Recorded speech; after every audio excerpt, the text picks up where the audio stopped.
Akkam jirtu maatiiwwan barumsaa har'a kan waliin ilaallu cuunfaa boqonnaa lama waliin ilaalla. Haga xumura viidiyoo kanaatti na waliin tura. Atoomiin pirootoonota, niwutiroonotaa fi elektiroonota of keessaa qaba. Atoomiin jechuudha maal of keessaa qaba? Pirootoonota, niwutiroonoota, elektiroonota of keessaa qaba. Eenyu? Atoomiin jechuudha. Elementoonni adda addaa atoomota garaagaraa qabu.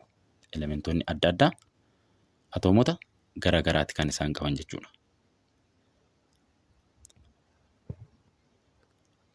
Lakkoofsi pirootoonii niikulasii atoomii keessatti argamu lakkoofsa atoomawaa jedhama.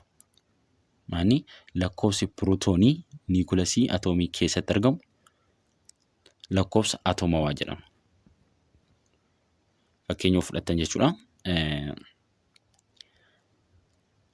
Soodiyeemii fudhattan, soodiyeemii jechuudha. Soodiyeemii fudhattan lakkoofsi atoomawaa isaa 11dha. Kana jechuun lakkoofsi pirootoonii isaa 11 waan ta'eef jechuudha. Lakkoofsi pirootoonii isaa 11 waan ta'eef maal jedhaa? Lakkoofsi pirootoonii niikulasii atoomii keessatti argamu lakkoofsa atoomawaa jedhama. Egaa lakkoofsi pirootoonii fi lakkoofsi atoomawaa wal qixadha jechuudha. Karaa biraatiin lakkoofsa hangaa ida'amni lakkoofsa pirootoonii fi niwutiroonii niikulasii keessaati. Lakkoofsa hangaa argachuuf maal gootu? Lakkoofsa pirootoonii fi lakkoofsa niwutiroonii walitti daatu. Kana jechuun pirootoonii fi niwutirooniin immoo eessa keessatti kan inni argamu? Niikulasii keessatti kan inni argamu jechuudha. Niikulasiin wiirtuu atoomichaa keessatti kan argamuu fi qaama atoomichaa keessaa bakka baay'ee xiqqaa kan qabatedha. Niikulasiin jechuudha eessatti kan inni argamu? Wiirtuu atoomii sanaa keessatti kan inni argamu. Eenyu? Niikulasiin.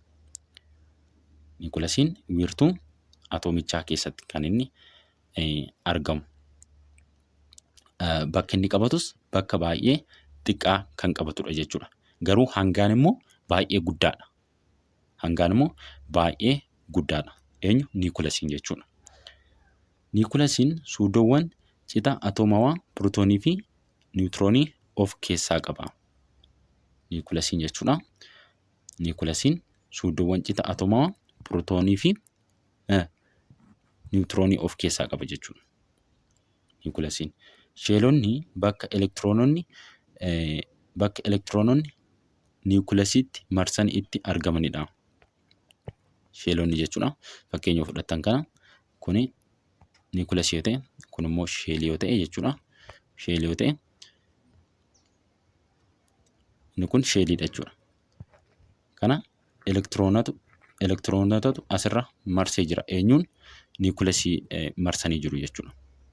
Niikulasii marsanii kan jiran elektiroonota jechuudha. Elektiroonni kun immoo eessatti argamu?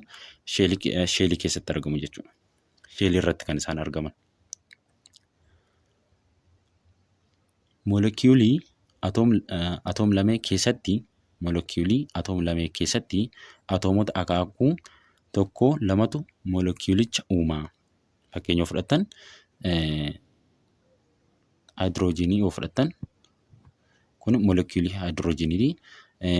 Kiloorinis yoo fudhattan kun moolekiyuulii kilooriniiti jechuudha. Moolekiyuulii isaati. Moolekiyuulii atoom-lamee keessatti atoomota akaakuu tokko lamatu moolekiyuulicha uuma. Akkuma argitan akaakuun isaa tokkodha. Haayidroojiinii fi haayidroojiinii walitti dhufuudhaan moolekiyuulii atoomii nuu kennu jechuudha. Moolekiyuulii haayidroojiinii atoomii otoo hin taane moolekiyuulii haayidroojiinii nuu kennu. Atoomii haayidroojiinii lamatu walitti dhufuudhaan moolekiyuulii haayidroojiinii nuu kennu jechuudha. Akkuma asirratti ilaaltan haayidroojiinii ida'uu haayidroojiinii maal nuu kennu? Moolekiyuulii haayidroojiinii nuu kennu. Moolekiyuulii